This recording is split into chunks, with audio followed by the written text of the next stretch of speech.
Hi friends, இன்றைக்கி நம்ம சேனலில் வாழைப்பூ பொரியல் பண்ண போகிறோம். வாங்க எப்படி செய்யலான்னு பார்க்கலாம்.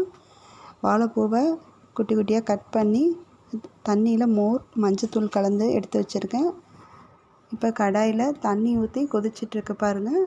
இப்போ நம்ம இது கூட மஞ்சத்தூள் சேர்த்துக்கலாம். இப்போ கட் பண்ணி வச்சுருக்கிற வாழைப்பூவெல்லாம் உள்ளே சேர்த்துடலாம்.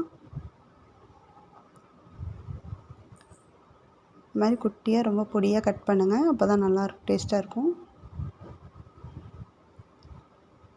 இந்த ஒரு வாட்டி நல்லா கலந்து விட்டுடலாம். இப்போது வாழைப்பூ நல்லா வெந்துருச்சு. இன்னும் கொஞ்சம் தண்ணி இருக்குது, அதுவும் நம்ம சுண்டிடுச்சுன்னா ரெடி ஆயிடுச்சு. இப்போ கடாய் ஹீட் ஆயிடுச்சு, ஆயில் சேர்த்துக்கலாம். இப்போ கடுகு சேர்த்துக்கலாம்.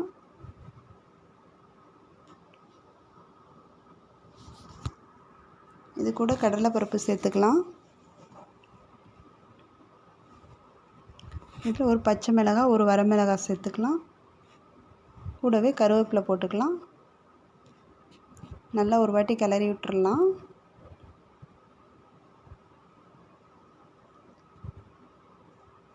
இப்போ இதுக்கு தேவையான சின்ன வெங்காயத்தை கட் பண்ணி சேர்த்திட்டேன், ஸ்கிப் ஆயிடுச்சு. நல்லா வெங்காயத்தை வதக்கி விட்டுறலாம். இதுக்கு தேவையான உப்பு சேர்த்துக்கலாம், சால்ட் உப்பு.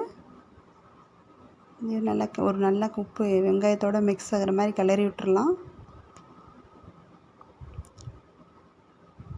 நல்லா கிளறியாச்சு. இப்போ வேக வச்ச வாழைப்பூ இதில் சேர்த்துடலாங்க. நல்லா கிளறிடலாங்க. இதில் கொஞ்சம் ஈரப்பதம் இருக்கும், அது நல்லா தண்ணி சுண்டுற அளவுக்கு நம்ம கிண்டி விட்டே இருக்கணுங்க. தண்ணி நல்லா சுண்டுனா தான் டேஸ்ட்டாக இருக்கும். ஒரு 2 நிமிஷம் நல்லா அடுப்பை லோ ஃப்ளேமில் வச்சு அப்படியே கிளறி விட்டே இருங்க. தண்ணி நல்லா சுண்டிடட்டும்.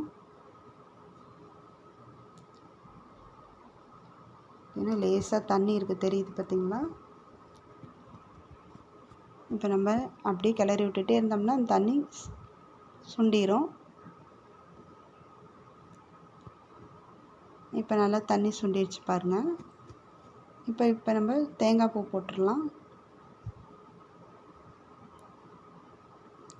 துருவி வச்ச தேங்காய் சேர்த்துடலாம்.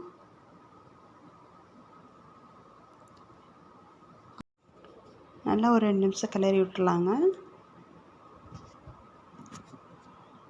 இந்த மாதிரி கிளறிட்டே இருக்கலாங்க. 2 நிமிஷம் ரெடி ஆயிரும் வாழைப்பூ பொரியல்.